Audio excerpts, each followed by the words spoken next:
Hey everyone, in this video we're going to read another short Latin story, and this one is going to be on the death of Julius Caesar.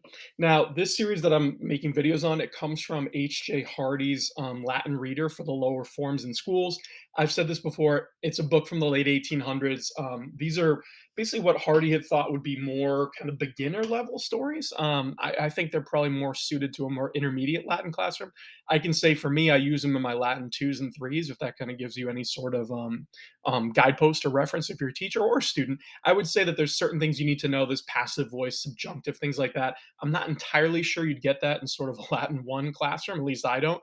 But wherever you are, as long as it's something you can read and understand, give it to yourself as a challenge. If you're a student, if you're a teacher, feel free to use it for that more intermediate level. But they are fun stories. They're good. A lot of them have sort of morals or connections to history. This one is actually based on Roman history, the death of Julius Caesar. It's just sort of a short synopsis of his assassination, right? But you want to think of it as just another thing to read to get more practice and kind of work on your Latin. Okay, so what we've been doing in these videos is I'm going to read the entire thing to you in Latin just to give you a chance to hear it. Not that my pronunciation is amazing, but a chance for you to hear the entire thing, spoken to you. Then I'm going to pause the video, and I'd encourage you to try to read through it a few times on your own, right? Practice your speaking and listening if you can find a classmate to read it to. If not, just read it and do what we call the read and reread method, right? So you want to read it once, mark any words or grammar you don't understand or you're not sure of, look it all up, and then go back and keep reading it. And you want to hit a point where you feel like you can read and understand the story without having to live in a dictionary or constantly look up different aspects of the grammar. When you hit that part, I'd say continue the video and come back and kind of make sure that what you came up with is somewhat close to what I did. Again, it doesn't have to be exactly how I translated it, but as long as we're in the same ballpark, you can feel comfortable that you're on the right track and you understood the story. Okay, so that's how we're going to do it. So here's the story again to start, and I'll just read it to you and then we'll pause. Inde Caesar, bellis civilibus toto orbe compositis Romam redit. Agre insolentius coipit, et contra consuetudinem Romanae libertatis cum ergo et honores ex sua voluntate praestaret, qui a populo ante deferebantur, nec senatui ad se venienti assurgeret. Aliaque regia ac paene tyrannica faceret, coniuratum est in eum a Alex, vel amplius senatoribus equitibusque Romanis. Praecipue fuerunt inter coniuratos duo brutii, ex eo genere bruti, qui primus Romae consul fuerat et reges expulerat. See, right, Gaius Cassius et Servilius Casca. Ergo Caesar, cum inter ceteros venisset ad curiam XXIII, vulneribus confusus est. Okay, so we're going to pause the video right there. Again, there's some numbers in there that I skipped over a little bit, but you can work your way through it.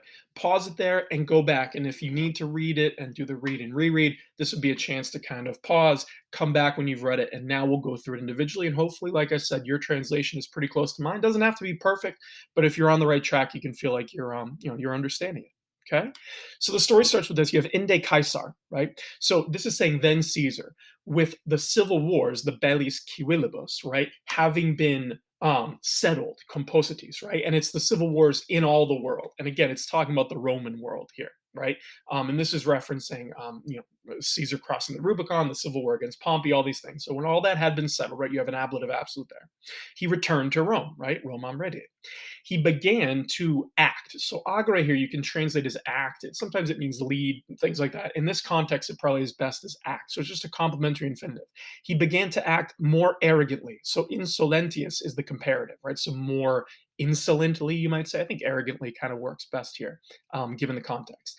And he began to act against the consuetudinem, the custom, you could say, right, of Roman liberty. Okay. So this is giving you the perspective of how the Romans felt, right? He's not acting in our best interest, basically. He's the dictator. Okay.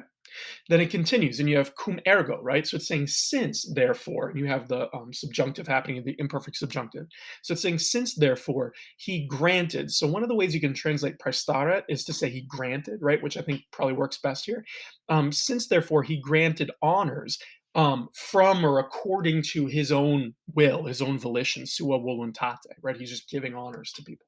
right, and to himself.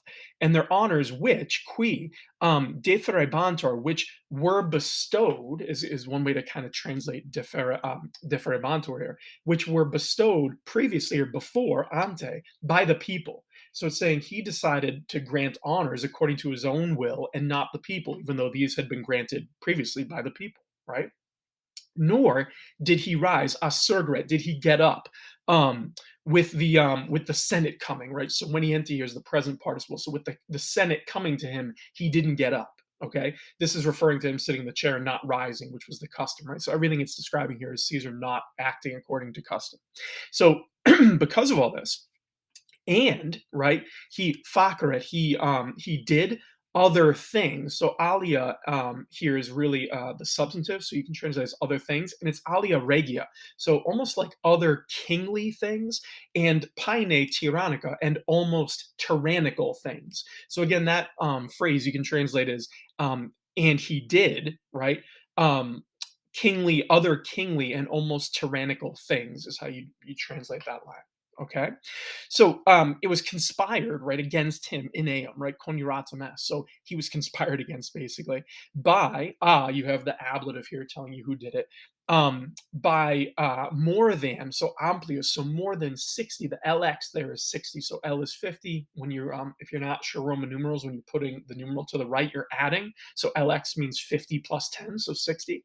So more than 60 senators, senatoribus, and and you could say Roman senators and Roman equites. Now, the equites is sometimes called like the knight class. It's upper class Romans, not quite of senatorial rank, but very wealthy, sort of upper class Romans, right? They used to be the cavalry, which is why they're called the equites here. Then you continue and you have praecipue fuerunt, right? So one way to translate this is sort of prominent, the praecipui.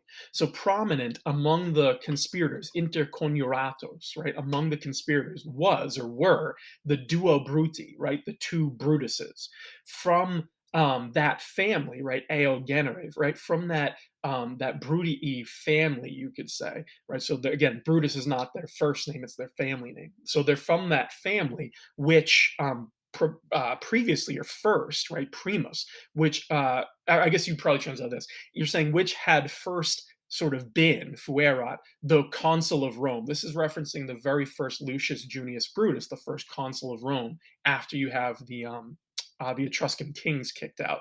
So it's saying from that family, which had been the first consul of Rome and had expelled, expulerat, right? Had expelled the reges, the kings, right?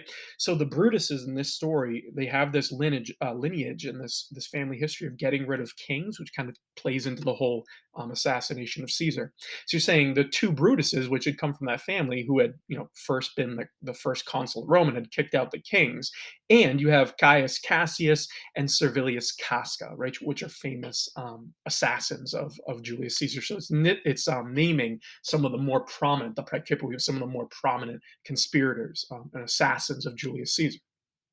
Then you end with this line. You have ergo Caesar, right? So therefore Caesar, when is said, when he had come, it's the subjunctive pluperfect, when he had come among the others, inter ceteros, meaning among the other senators, ad curiam, to the Senate house. The curia is the Senate house. So when he had come among the others to the Senate house, confosus est, he was stabbed by 23. So XX is 20, and then you have 3 after that. So by 23 vulneribus, 23 wounds. Okay. And this is the famous assassination of Julius Caesar. The reason we know that, by the way, and I encourage you to look this up if you've never read about it. If I remember correctly, Caesar's body is I think, the first recorded autopsy. So they wrote down how many times he had been stabbed, which is why we always get that number of 23. Okay. But again, he goes into the Senate house and they kill him, right? They murder him. So this is a very short synopsis of the death of Julius Caesar, but it could be, well, one, it's a good way to practice your Latin, right? Maybe you're getting used to more subjunctive things like that, different tenses. It'll all kind of play in here, but it's also a good chance to tie into some culture, right? If you haven't read about the death of Julius Caesar, use this as a launching point to go look it up. Do a little, you can find YouTube videos, even some like Wikipedia, wherever you want, ancienthistory.org, or I think it's worldhistory.org now. You can find a bunch of articles about this, and they're all good, right? Videos, you'll be able to look it up, but use it as a launching point to kind of explore this a little bit. Okay. If you have any questions at all about the translation, the grammar, anything at all, let me know. Just put it in the comments below. I'd be happy to help you. But otherwise, keep reading it, keep practicing it. And like I said, the more you read and reread and practice this, the easier it'll get for you. And you're trying to hit a point where you don't need to look up any of the words, or not many of them anyway, and you understand how the grammar works. And once you hit that point, you're really reading Latin. Hopefully, it'll be easy for you. Okay. Good luck.